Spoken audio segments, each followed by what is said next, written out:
Welcome back to the Plant Myth Files, where we investigate the foods that have been praised, worshipped, and pushed on women for decades, even when those foods are quietly working against us behind the scenes. In episode 1, we cracked open the truth about anti-nutrients and why some women feel shockingly better when they cut certain plants. But today we're taking it inside the body, shifting from what to how.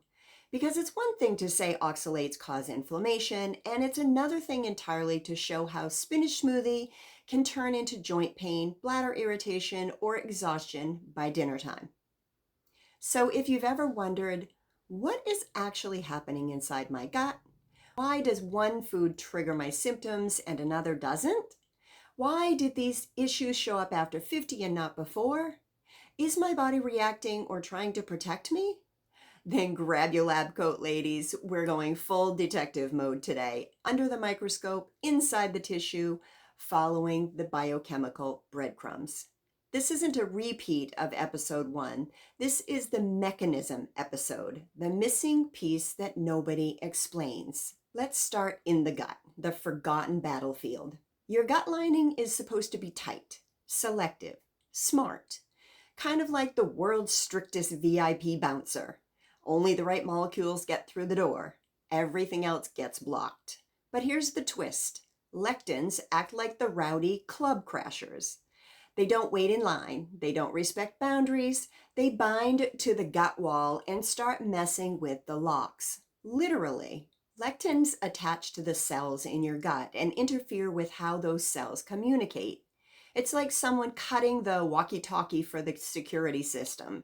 This disruption does 3 dangerous things. It weakens the gut barrier, it lets food particles slip through the cracks, and it triggers your immune system to freak out. This is not theory. This is basic gastroenterology. And guess who's more vulnerable? Women over 50, because the hormones that protect the gut lining decline right as women are trying to eat healthier by adding beans, quinoa, oats, nuts, and nightshades, all high lectin foods. Perfect storm, wrong decade. Now let's move into oxalates, and this is where it gets fascinating. Oxalates aren't just crystals. They are charged crystals, meaning they bind to minerals like magnets. Here's what happens inside your body. Step 1, you eat a high oxalate food like spinach, almonds, chia seeds, beets, sweet potatoes, all the clean eating heroes, right? Step 2, oxalates bind to calcium, zinc, or iron. Now your minerals are locked and unavailable. Step 3, these oxalate mineral pairs travel through your gut. If the lining is irritated from lectin stress or aging, those crystals can slip into the bloodstream. Step 4, they travel to tissues, joints, bladder, muscles, and nerves. And that's where you feel joint stiffness, tingling sensations, bladder pain, random aches, inflammation, pelvic discomfort, brain fog, fatigue. Oxalates deposit in tissues very similarly to how calcium deposits show up in arthritis, except these are microscopic. Step 5, the body tries to remove them. If your hydration, minerals, and gut are not optimal, the removal process is very slow. This isn't a food sensitivity. This is a chemical traffic jam. And for women over 50, it happens more intensely because stomach acid decreases, gut permeability increases, detox pathways slow under stress, hormone shifts. Oxalates aren't the villain. They're just in the wrong environment. Your immune system is like your internal FBI. It's always investigating, always scanning, always looking for threats, and it loves patterns. So when lectins irritate the gut wall and oxalates slip through the cracks and undigested food particles leak into the bloodstream, your immune system thinks, well, that doesn't belong here. Then it launches an inflammatory response. Now, at age 25, your immune system calms down quickly. At 55, The same reaction can last days. Why? Because inflammation resolution is slower, stress hormones are higher, sleep disruption is more common, progesterone, your anti inflammatory hormone, is lower. So a small reaction becomes a full body production. Now let's talk about why symptoms are so random, but not actually random. This is the part that women love to hear because it's finally going to give some clarity.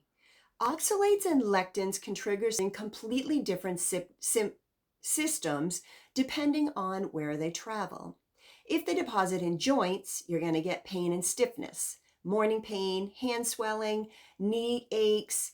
Now, if they irritate nerves, you're going to feel tingling or buzzing, especially in your feet or hands. If they reach the bladder, urgency, burning, and frequency. If they affect the gut, you'll get bloating, IBS, gas, cramping, unpredictable digestion. If they trigger immune activity, you'll feel fatigue and fog. Inflammation makes the brain go into low power mode. If they disrupt mineral absorption, hair and skin issues, brittle nails, dryness, and shedding will show up. You're not falling apart. You're not sensitive. Your body is responding to chemistry. And now you actually know the mechanism. Why didn't these symptoms show up earlier in life? This is the million-dollar question. Women always say, I ate spinach and beans for decades. Why is this happening now? The answer? Your tolerance changed. Your inputs didn't. Here's what shifts after 50. Stomach acid drops, detox pathways slow, mineral decreases, progesterone declines, cortisol increases, the gut lining becomes more reactive, mitochondrial energy decreases. Imagine your digestive system is a colander. At 30, the holes are tiny. At 55, the holes are wider. What used to pass harmlessly now leaks through. So let's talk about why removing these foods often feels life-changing. When women temporarily remove lectins and oxalates, even just for a trial, the body finally gets less irritation, less permeability, less immune reaction, fewer mineral losses, improved energy, calmer digestion, lower inflammation, clearer cognition, everything quiets down. This is why carnivore, keto, or low plant diets feel like a miracle for some women. Your body isn't being deprived, it's being unburdened. Next, let's talk about the missing piece. You can test this without going extreme. A big part of this series is empowerment, not prescription. You don't have to go carnivore. You don't have to avoid plants forever, but you can use this information to experiment smartly. Try lowering high oxalate foods, peeling, deseeding, and cooking veggies, reducing lectins temporarily, spacing out your plant intake, building meals around animal proteins first. You're not swearing off plants. You're learning which ones fit your own chemistry best. Now, if this episode had you thinking, okay, this explains a lot, then you're absolutely going to watch episode 3. Because next, we're busting one of the biggest nutrition beliefs of all time, fiber. Yep, the thing that we were told to eat more of may actually be the very thing making your digestion miserable.